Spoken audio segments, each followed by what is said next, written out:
Many moons ago, when I was a young seminarian, I had a wonderful professor of Christian worship who instilled in me a great love for the hymns of the church. Those hymns that were ancient, those hymns that are old, those hymns that were kind of old, and the hymns that are new. But not only did her words inspire me, she also caused me fear. She told us from the first lecture that if she ever heard any of us call the congregation an audience, we flunked the course. Amen. To think of a congregation as an audience has a connotation that you're somehow passive consumers of whatever the clergy say or the musicians play. But in our Christian tradition, we understand that we are part of what is called the priesthood of believers. We all have voice. We are all instruments of praise. And there were two brothers named John and Charles who understood this well. John and Charles were the founders of Methodism. Charles, I believe, wrote somewhere over 6,000 hymns. And this inspired Brother John to write something way back in 1761 that I believe you can still find in the preface of Methodist hymnals. It's his rules or directions for singing. And I'd like to share these with you now. They embody these words, and indeed you already have this one. Number one, sing all. See that you join with the congregation as frequently as you can. Let not a slight degree of weakness or weariness hinder you. If it is a cross to you, then take it up and you'll find a blessing. This one is Mary Kate's favorite. Sing lustily and with good courage. Beware of singing as if you were half dead or half asleep, but lift up your voice with strength. Be no more afraid of your voice now, nor more ashamed of its being heard than when you sang the songs of Satan. Sing modestly. Do not bawl so as to be heard above and distinct from the rest of the congregation, that you may not destroy the harmony. Strive to unite your voices together so as to make one clear, melodious sound. Sing in time. Whatever time is sung, be sure to keep with it. Do not run before or stay behind it, but attend closely to the leading voices and move therewith as exactly as you can. And take care not to sing too slow. This drawling way naturally steals all who are lazy. And it's high time to drive it out from among us and sing all our tunes as quick as we did at first. And above all, sing spiritually. Have an eye to God in every word you sing. Aim at pleasing God more than yourself or any other creature. In order to this, attend strictly to the sense of what you sing. And see to it that your heart is not carried away with sound, but offered to God continually. So shall your singing be such as God will approve of here, and reward you when God cometh in the clouds of heaven. Do I make myself clear?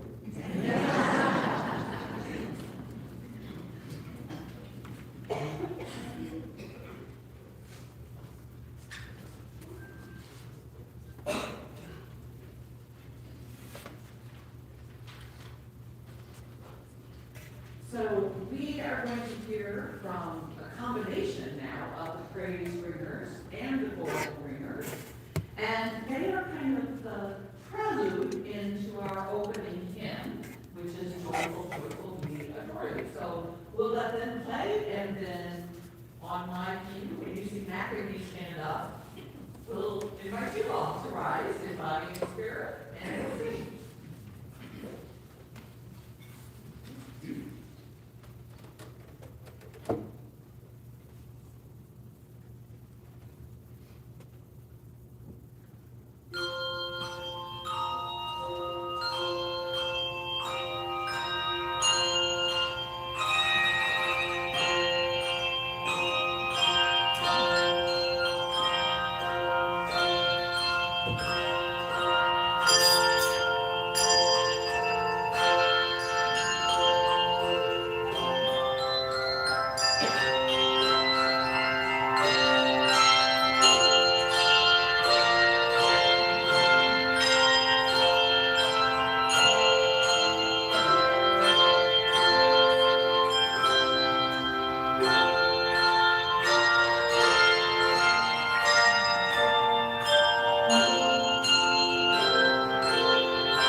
morning from Psalm 8 is responsive reading, please, during your reading. Holy God, our most